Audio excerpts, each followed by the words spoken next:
How I happened to write this book? One day, quite by accident, I got on the same train in New York with Dale Carnegie. Dale was bound for Memphis, Tennessee to deliver some lectures. He said, "Frank, I have been giving a series of one-week schools sponsored by the United States Junior Chamber of Commerce. Why don't you come along with me and give some talks on selling?" I thought he was joking. I said, "Dale, I didn't finish school. I couldn't give lecture on selling." Dale said, "Just tell them how you raised yourself from failure to success in selling. Just tell them what you did." I thought it over and I said, "Well, I guess I could do that." In a short time, Dale and I were delivering lecture all over the country. We talked to the same audience for hours a night for 5 consecutive nights. Dale would speak for half an hour, then I would talk for half an hour.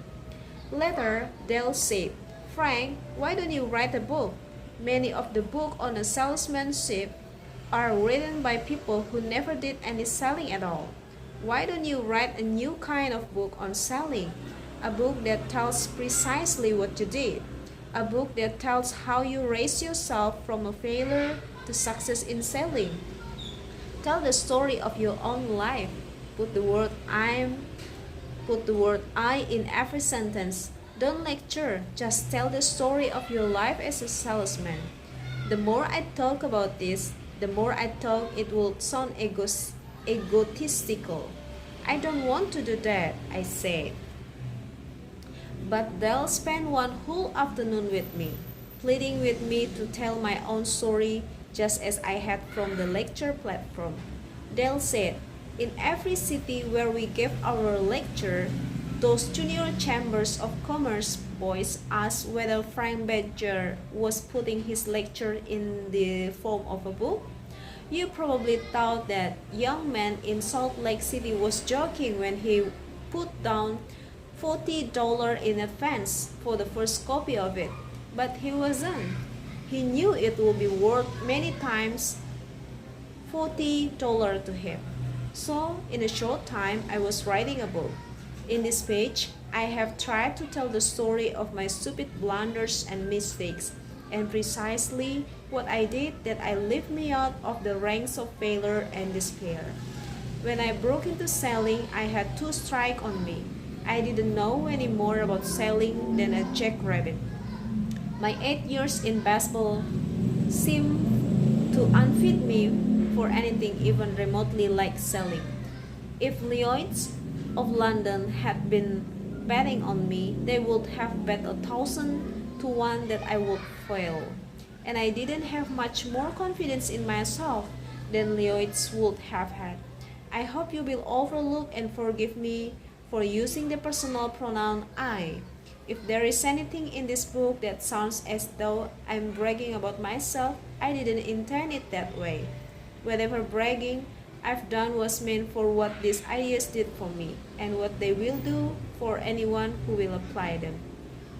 I have attempted to write the kind of book that I tried to find when I first started to sell. Here it is. I hope you like it.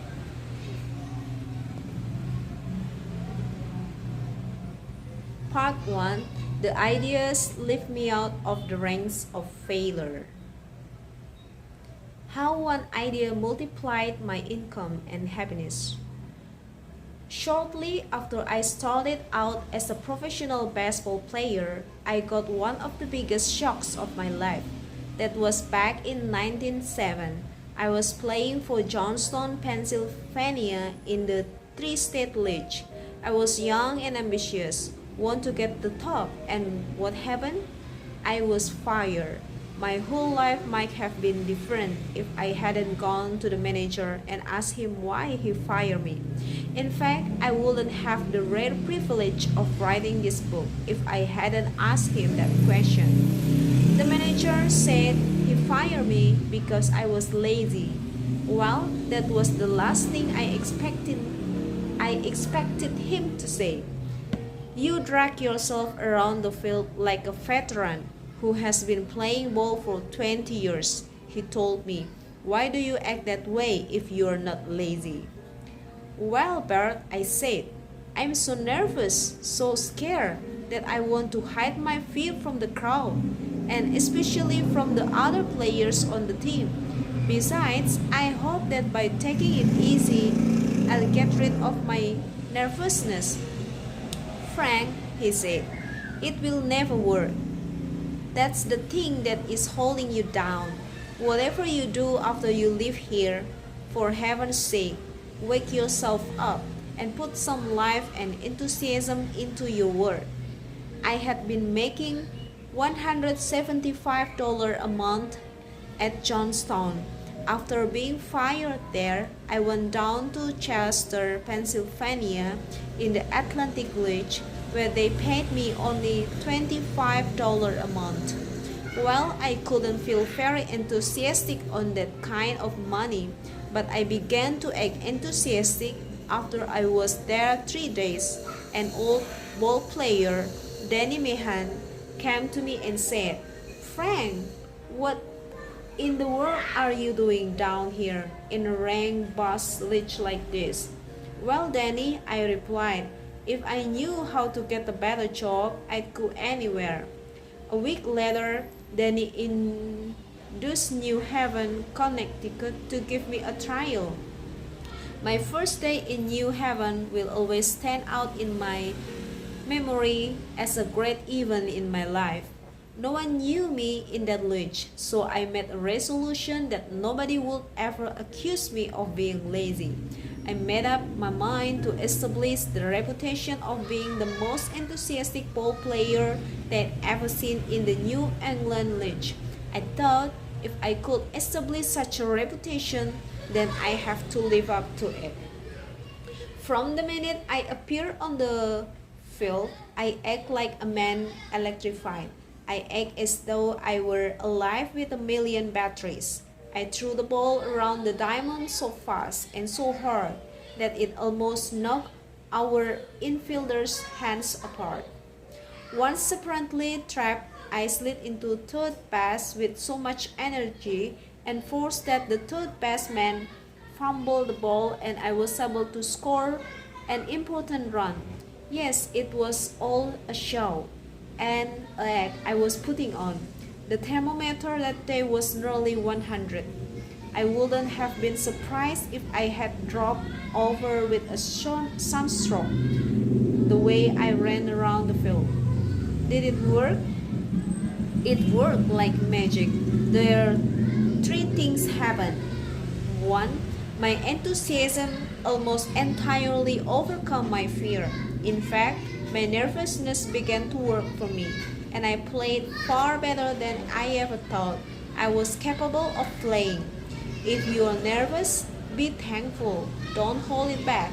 Turn it on. Let your nerves work for you. 2.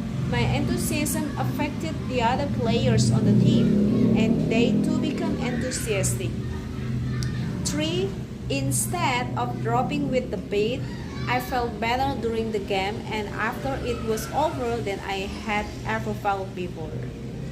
My bigger thrill came the following morning when I read in the New Haven newspaper, this new player, Badger, has a barrel of enthusiasm. He inspired our boys. They not only won the game, but looked better than at any time this season. The newspaper began calling me Pep Badger, the life of the team. I mailed the newspaper clipping to Bert Cohn, manager of Johnstown. Can you imagine the expression on his face as he read about Pep Badger, the job he'd tried again to 3 weeks before for being lazy? Within 10 days, enthusiasm took me from $25 a month to $185 a month. It increased my income by 700%. Let me repeat, nothing but the determination to act enthusiastic increased my income 700% in 10 days. I got this stupendous increase in salary, but not because I could throw a ball better or catch or hit better, not because I had any more ability as a ball player, I didn't know any more about baseball than I did before. 2 years later, 2 years from the time I had been hoping to get $25 a month in that little Chester outfit, I was playing third base for the St. Louis Cardinals and had multiplied my income 30 times over. What did it? Enthusiasm alone did it. Nothing but enthusiasm. 2 years after that, while playing a game in Chicago against the Chicago Cubs, I had a bad accident. Picking up a swinging bunt while on a full run, I attempt to throw in the opposite direction. Something snapped in my arms. That accident forced me to give up baseball. This seemed like a great tragedy to me at the time, but I now look back on it as one of the most fortunate events of my life. I returned home and for the next 2 years made my living riding around the streets of Philadelphia on a bicycle. I was a collector for an installment furniture concern, $1 down and the balance in an easy weekly payment. After 2 dismal years of collecting installment, I decided to try selling insurance with the Fidelity Mutual Life Insurance Company. The next 10 months were the longest and most disheartening months of my life. I dismal failure at selling life insurance. I finally concluded that I was never cut off to be a salesman and began answering one ads for a job as a shipping clerk. I realized, however, that no matter what work I tried to do, I had to overcome a strange fear complex that possessed me. So I joined one of Dale Carnegie's course in public speaking. One night, Mr. Carnegie stopped me in the middle of a talk. Alright, finish. Tomorrow, page 6.